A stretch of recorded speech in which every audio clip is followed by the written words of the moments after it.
Details చూస్తే కేసీఆర్ ప్రభుత్వాన్ని పాతాళానికి తొక్కడానికి మేడారం నుంచి తొలి అడుగు వేశానని, రాజరిక పాలనకు వ్యతిరేకంగా ప్రజల కోసం పోరాడి ప్రాణత్యాగం చేసిన సమ్మక్క సారళమ్మల స్ఫూర్తితో దోపిడీ సర్కార్పై యుద్ధం చేస్తానని టీపీసీసీ అధ్యక్షులు మల్కాజ్గిరి ఎంపీ రేవంత్ రెడ్డి ప్రకటించారు.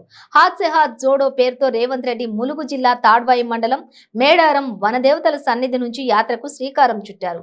కాంగ్రెస్ రాష్ట్ర వ్యవహారాల ఇన్ఛార్జి మాణిక్రావు ఠాక్రే, భద్రాచలం ఎమ్మెల్యే పోదెం వీరయ్య, మాజీ ఎంపీలు మదియాష్కి గౌడ్, అంజన్ కుమార్ యాదవ్, మల్లు రవి, బలరాం నాయక్, సిరిసిల్ల రాజయ్య, ఏఐసిసి ప్రతినిధులు బోసురాజ్, నవీన్, జావీద్, రోహిత్ చౌదరి, మాజీ మంత్రి షబ్బీర్ అలీ, మాజీ ఎమ్మెల్యేలు అద్దంకి దయాకర్, విజయ రమణారావు, చిన్నారెడ్డి, రామ్మోహన్ రెడ్డి, రంగారెడ్డి, పుష్పలీల, సీనియర్ నాయకులు బెల్లయ్య నాయక్ సంఘీభావం తెలుపుతూ వెంట పాల్గొన్నారు.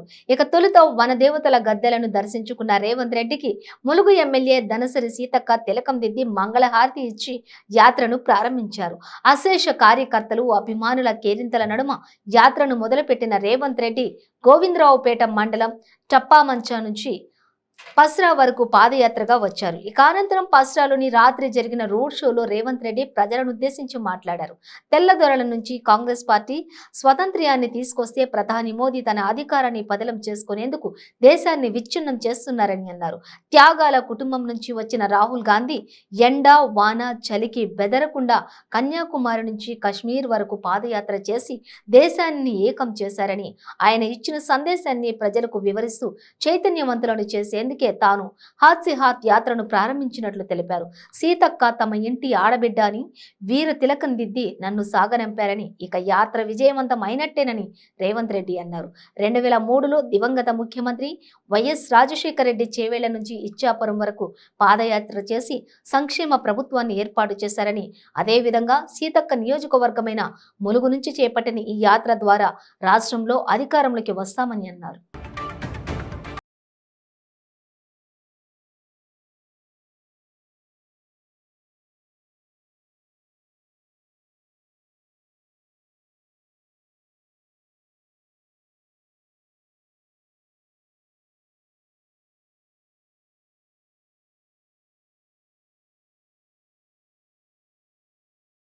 అంతా కూడా ఈ రోజు ఏమైందో మొత్తం ఎక్కడికక్కడ బండ్లు ఆపి దాదాపు బయటనే 10,000 మంది దాకా ఆగిపోయినటువంటి పరిస్థితి.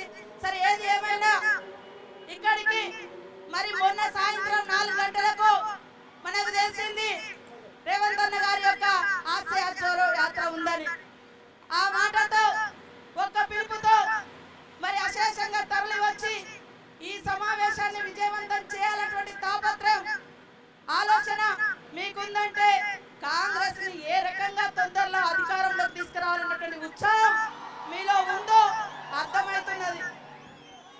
ఈరోజు వేదిక మీద ఉన్నటువంటి పెద్దలందరికీ కూడా పేరు పేరున నమస్కారాలు తెలియజేస్తూ ఆ తల్లుల యొక్క దీవెనలను మరి కోరుకొని, ముఖ్యంగా ప్రజల ఆకాంక్షల అడుగు జాడల్లో ప్రజల నుంచి ప్రజల కొరకు కన్యాకుమారి నుంచి కాశ్మీర్ వరకు 135 రోజులు 4,000 కిలోమీటర్లు 12 రాష్ట్రాలు 2 యునైటెడ్ స్టేట్స్ కేంద్రాలు మరి పర్యటించినటువంటి మన రాహుల్ గాంధీ గారి యొక్క అడుగు జాడల్లో భారత్ జోడో యాత్రలో భాగంగా రాష్ట్ర దేశ పార్టీ ఏఐసిసి ఇచ్చిన పిలుపు మేరకు మనందరి అభిమాన నాయకుడు నా సోదరుడు రేవంత్ రెడ్డి గారు ఈరోజు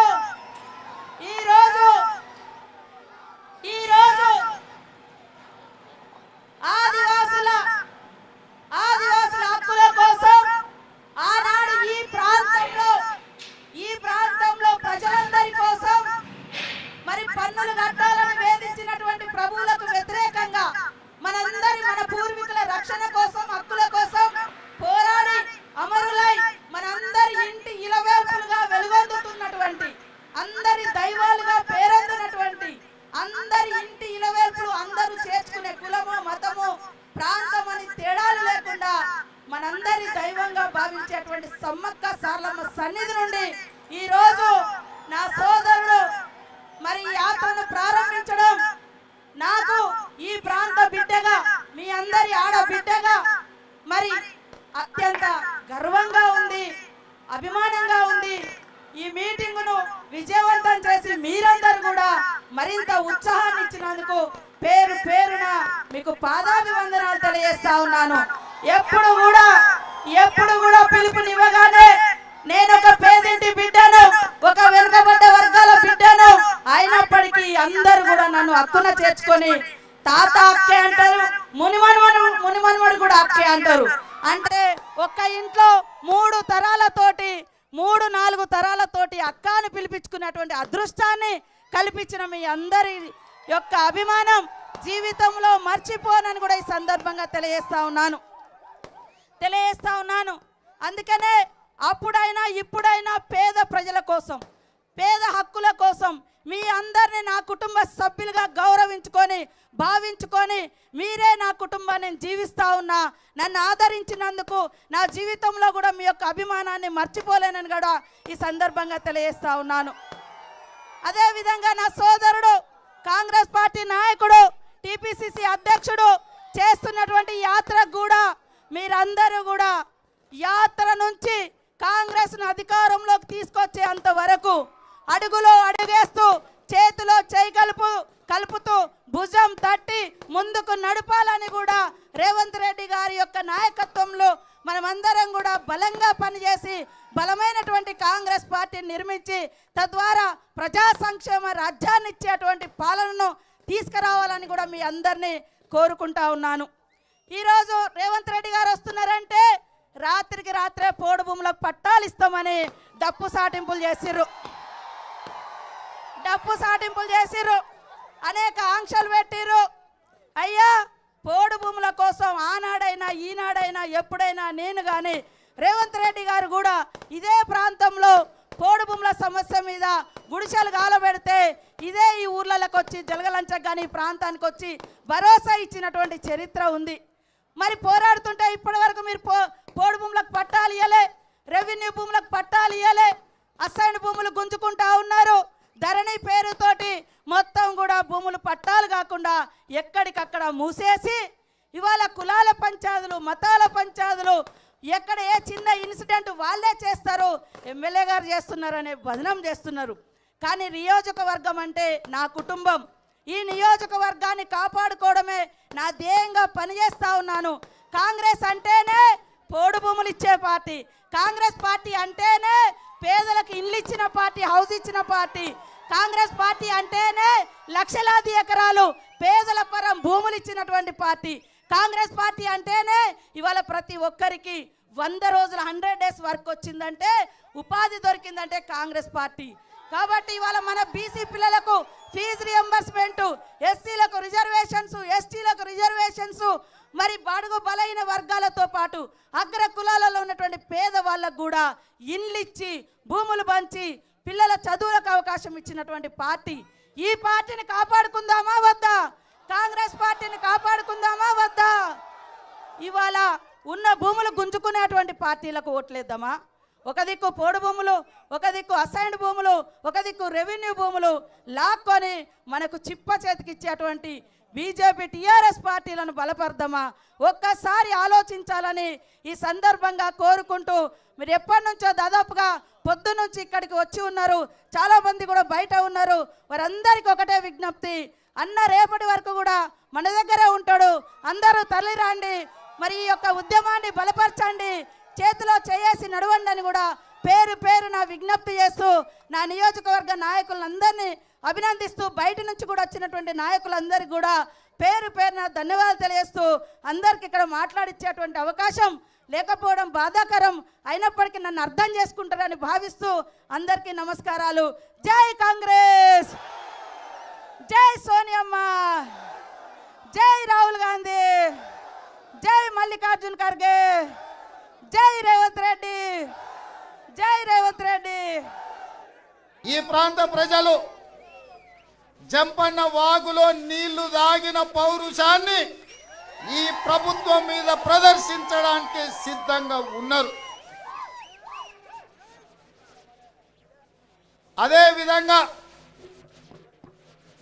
సమ్మక్క సారలమ్మ అంటే ఒక ఆదివాసీలకే కాదు, మా లంబాడి సోదరులకు, ఈ ప్రాంతంలో ఉండే గిరిజనేతరులకు, వివిధ రాష్ట్రాల నుంచి కోట్లాది మంది సమ్మక్క సారలమ్మను సందర్శించుకొని ఆ పోరాట స్ఫూర్తిని తీసుకొని రాచరికాల మీద, పెత్తందారుల మీద, ఆధిపత్యం చెలాయిస్తున్న వాళ్ళ మీద పోరాటం చేయడానికి స్ఫూర్తి నింపే అమ్మలుగా ఆ అమ్మల ఆశీర్వాదం తీసుకొని ఈరోజు అధికారాన్ని అడ్డం పెట్టుకొని ఆధిపత్యం చెలాయిస్తూ మన జీవితాలతో చెలగాటమాడుతున్న చంద్రశేఖరరావును పాతాళానికి దొక్కడానికే ఈరోజు మేడారం నుంచి తొలి అడుగు వేసినాం. మిత్రులారా, చాలా మంది అనుకోవచ్చు మేడారంలో పడ్డ తొలి అడుగు పాదయాత్ర కోసమని. నేను ఈ వేదిక మీద నుంచి బడుగు బలైన దళిత గిరిజన మైనారిటీ మహిళలకు, తెలంగాణ బిడ్డలకు, అమరవీరుల కుటుంబాలకి, ఉద్యమకారులకు నేను విశ్వాసం కల్పించదలుచుకున్నా.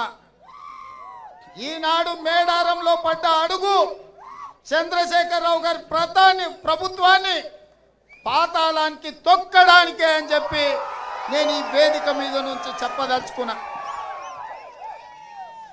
అదేవిధంగా పెద్దలు మాణిక్రావు ఠాక్రే గారు వచ్చిన వారిని వేదిక మీదకి రావాల్సిందిగా సాదరంగా ఆహ్వానిస్తున్నాం.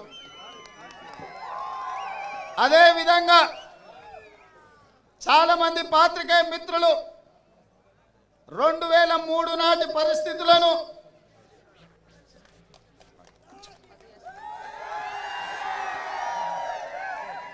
సోదరుడు క్యాంపెయిన్ కమిటీ చైర్మన్ అన్న మధు యాస్కి గారు కూడా వచ్చిండ్రు.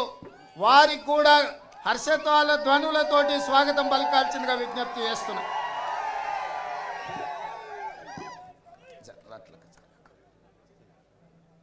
సోదరులారా, అదేవిధంగా చాలామంది మిత్రులు నన్ను అడిగినరు, 2003లో డాక్టర్ వైఎస్ రాజశేఖర రెడ్డి గారు చేవెళ్ళ నుంచి పాదయాత్ర ప్రారంభించిండు.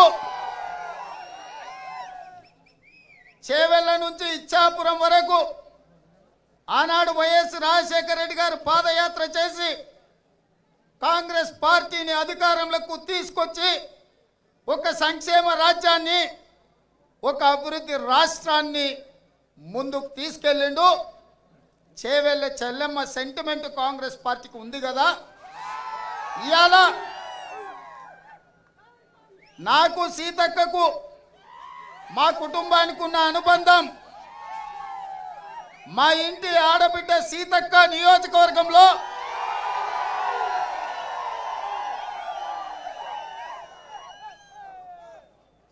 సమ్మక్క సారలమ్మ సాక్షిగా మేడారంలో సీతక్క ఎదురొచ్చి హారతిచ్చి ఆశీర్వదించి వీర తిలకం దిద్ది ఈ యాత్రకు స్వాగతం పలికి మనోధైర్యాన్ని ఇచ్చిందంటే మిత్రులారా, ఈ యాత్ర విజయవంతమైనట్టే. ఇవాళ ఇక్కడికి వచ్చిన వాళ్ళు,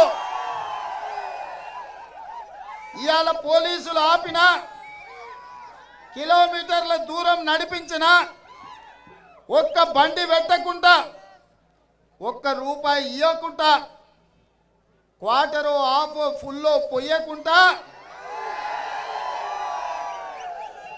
తిన్నా తినకపోయినా ఎండకు నడుచుకుంటూ ఈరోజు వేలాది మంది ఇక్కడికి వచ్చిండ్రంటే ఈ యాత్ర విజయవంతమైనట్టే అని చెప్పి శత్రువర్గం అంతా ఆలోచన చెయ్యాలి. ఇవాళ నేను అడుగుతున్న ఈ రాష్ట్ర ప్రభుత్వాన్ని, ఈ రాష్ట్ర ముఖ్యమంత్రి చంద్రశేఖరరావు గారిని